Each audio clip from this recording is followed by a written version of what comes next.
Yo tengo confianza que los trabajadores, sobre todo los representantes de los trabajadores, nos acompañarán, porque para cualquier trabajador no es lo mismo recibir un incremento del salario mínimo en 2 años que recibirlo en un año. Claro. ¿Verdad? Claro, lo normal sería que el 12% de una sola vez, pero si no hay acuerdo no podemos obligar a un acuerdo Una que cosa no es es que no hay de todas acuerdo las y otra partes. cosa es, ¿hay capacidad realmente, Humberto? Sí, yo decía, mire, el 5% significa 11.21 para comercio y servicios y 10.97 para la industria. Al final, el incremento del 12% sería para comercio y servicios 26.89 en un año. En un año la empresa puede ir ajustando el salario mínimo hasta llegar a 26.89. El salario mínimo actual de comercio y servicios es 224.10. En junio del 2014 llegaría a 250.99, es decir, un incremento de 26.89. La industria tiene actualmente 219.30. Se incrementaría a 26.32 y el nuevo salario mínimo a partir de junio 2014 sería 245.62. La maquila actualmente el salario mínimo es 187.50, aumentaría 22.50, llegaría a $210 el salario mínimo de la maquila. Y el agropecuario, que es el que tiene menor salario mínimo, actualmente $105, aumentaría $12.60.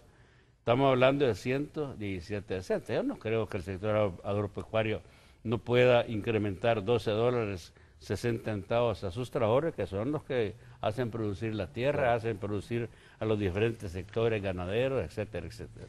Roberto, más allá del 12%, que pues obviamente es importante, ¿no?, que se tenga un consenso de que sea el 12%, ojalá que fuera más, pero digo, ustedes como miembro, como presidente del Consejo Nacional del Salario Mínimo, ¿tienen un estudio real de cuánto debería ser el aumento al salario mínimo en el país, tomando como base, por ejemplo, la inflación, tomando como base los indicadores económicos, tomando como base, por ejemplo, la canasta básica ampliada, que ahora ya no se habla de una canasta básica, ¿no? Sino que de acuerdo a los parámetros internacionales tenemos que hablar de una canasta básica ampliada donde se incluye incluso el tema de, el entretenimiento, por ejemplo. Digo ya que debe de haber un porcentaje que se destine también, no solo para la comida, sino también para entretenimiento de alguna manera. ¿Tienen ustedes algún estudio realmente que diga, mire, el salario mínimo, el aumento debería ser de tanto aquí en el país? De hecho, nuestra fuente de estudio del comportamiento económico es la DIGESTIC, el BCR, los estudios de economía, las proyecciones de Hacienda, y hay que decir algo, aunque se habla de salario mínimo, a nivel de regiones incluso hay diferentes comportamientos y papeles que juega el salario mínimo. A veces el salario mínimo está diseñado en términos de cubrir la canasta básica, en nuestro caso es la canasta alimentaria. Claro que eso canasta ampliada, dice DIGESTIC, esas son cajas negras que no están definidas, no es un parámetro de medición, porque la canasta, como está concebido, los parámetros es sobre alimentación, calorías, es incluso para los niveles de pobreza. De hecho, nuestra legislación necesita una actualización en temas de salario mínimo. ¿No incluye educación, por ejemplo, la canasta básica? No, porque en ese sentido confluyen los esfuerzos de la actual administración. La inversión de alrededor de 700 millones de la administración Funes en lo social va a compensar justamente los ingresos como el salario mínimo. Porque el salario mínimo, en nuestro caso, aparentemente está vinculado nada más, todo se ve como que es el ingreso que alguien puede ganar. Las cifras andan por el 20% de gente que recibe directamente de la población que tiene registrada, que es alrededor de 700.000 cotizantes. El 20% reciben el salario mínimo. Nosotros en esta etapa, vale decir, como el presidente le ha estado dando seguimiento a esto de las diferentes propuestas, venimos desde 2011. ANTA, Federación Sindical Salvadoreña, Confederación Salvadoreña de Trabajadoras y Trabajadores de El Salvador, los trabajadores mismos que están dentro del Consejo. Hay diferentes propuestas, la Central de Trabajadores del Campo, en fin, diferentes propuestas que han estado en el tiempo y eso nos llevó a hacer una serie de consultas.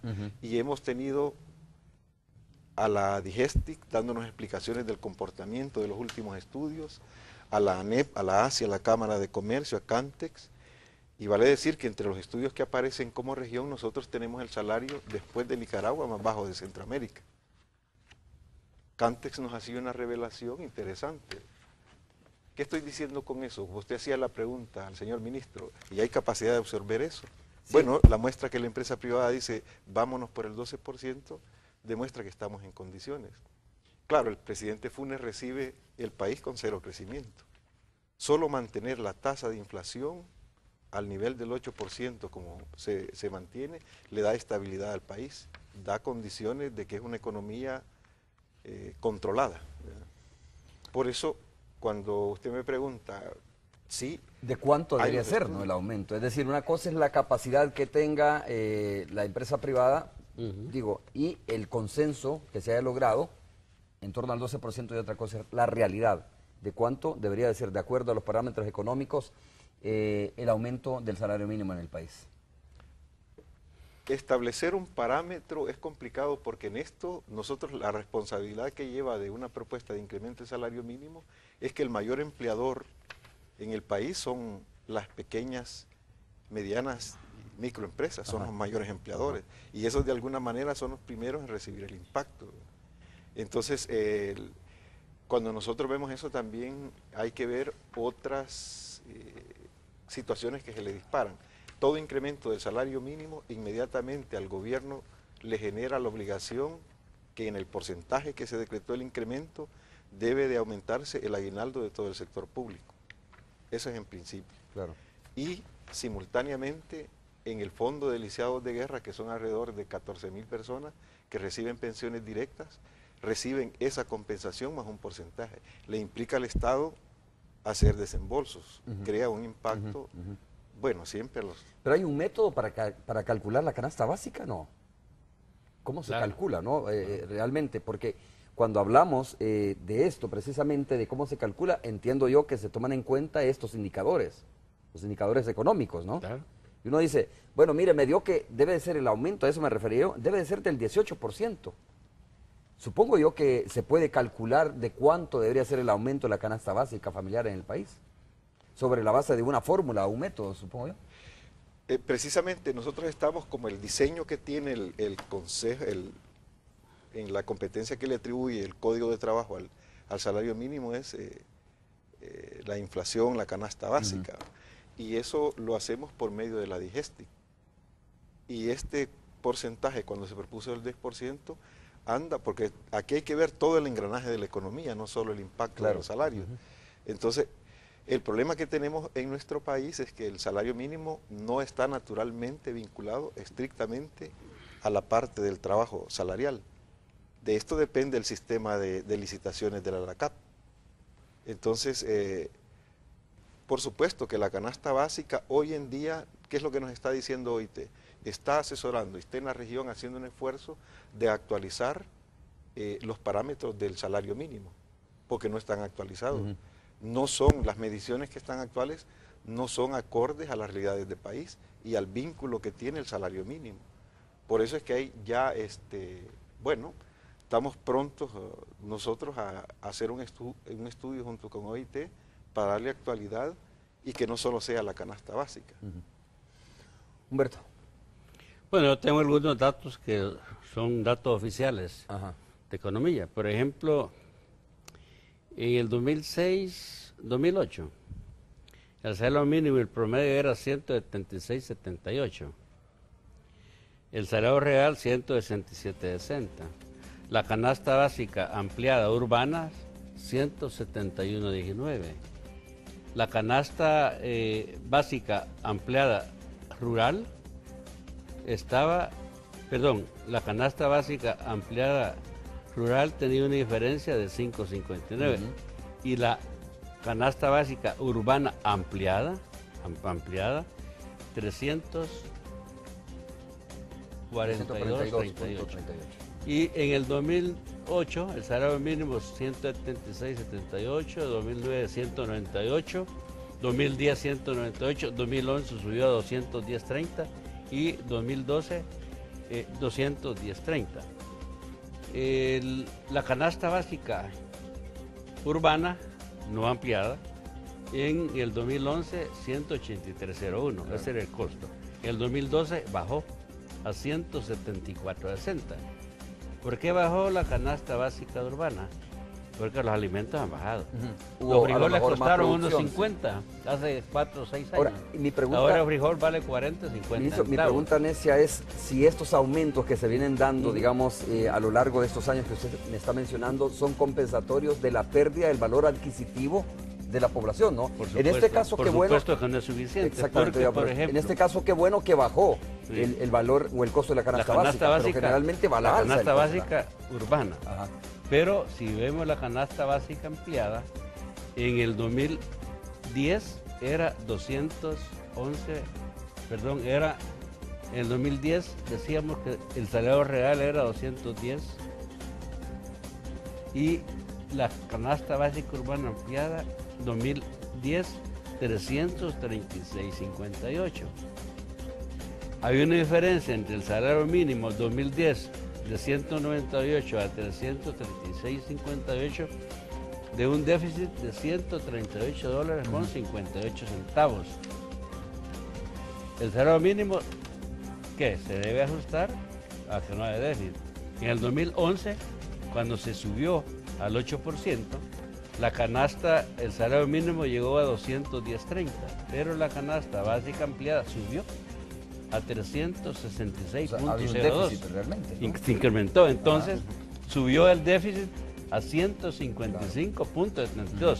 Ya el último dato del 2012 que tenemos, donde el salario mínimo es el promedio 210.30, la canasta básica urbana ampliada es de 349.19, bajó. Ahora la diferencia sigue siendo 138.89. Es decir, siempre hay un déficit para que se pueda cumplir la canasta básica. Este es el déficit para urbana. Que el salario mínimo, hay que acá el porcentaje, sería como el 40% más del actual salario mínimo. 138 Habría que aumentar dólares. En el 40% más. 40, 50% más. Para que pueda compensarse. Para que compense la diferencia entre la canasta básica ampliada urbana con el salario mínimo. Esa era mi duda realmente, ¿no? Aunque hay que decir obviamente que pues un 40% de aumento no lo soportarían muchas empresas en nuestro país, pero por eso es importante estos porcentajes, aunque sean mínimos, de un 10%. Ya, Romeo, subrayar la responsabilidad del presidente y de este gobierno en cuanto a una propuesta viable para que no afecte sobre todo a las pequeñas y medianas empresas. Hay empresas grandes que pagan más del salario mínimo y no serían afectadas ni por el 10 ni por el 20% de incremento del salario mínimo, pero hay empresas unas que comienzan a mejorar sus ingresos, comienzan a mejorar sus ganancias y por lo tanto es una propuesta que no afectaría en la situación económica que están muchas empresas comenzando a reactivarse, no afectaría su desarrollo. Vamos a hacer la pausa comercial. Cuando regresemos vamos a escuchar algunas opiniones de la población respecto a este tema. ¿Cómo debería de aumentarse este 12%, ¿no? ¿Cómo creen ellos que se debería de aumentar? ¿Cómo lo propone el Ejecutivo que sea en un año? ¿O cómo lo propone la empresa privada que sea en 1 año y medio, en 18 meses? Volvemos en breve.